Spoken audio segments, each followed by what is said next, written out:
হাসরের ময়দানের এই কষ্টের ঘটনাটা শুনে আপনার অশ্রুয়ে চুগে পানি চলে আসবে। সকল নবীর উম্মতেরা দৌড়াইয়ে দৌড়াইয়ে আদম নবীর কাছে যাবে।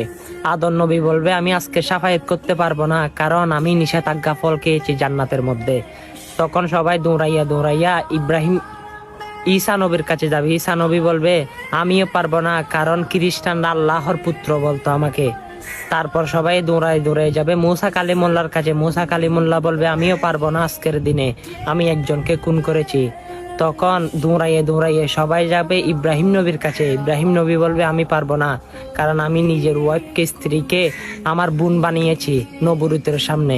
তখন তারা দেখাই দেয় একজনেই পারবে সাফায়াত করতে, তিনি রহমাতাল লিল আলামিন উম্মতের কান্ডারি মুহাম্মাদুর রাসূলুল্লাহ সাল্লাল্লাহু আলাইহি ওয়াসাল্লাম। হ্যাঁ, আমরাই ভাগ্যবান, সেই নবীর উম্মত আমরা। সেই নবী আমাদেরকে সাফায়াত করে সকল নবীর উম্মতকে সাফায়াত করে জান্নাতে নিয়ে যাইবে। সুবহানাল্লাহ।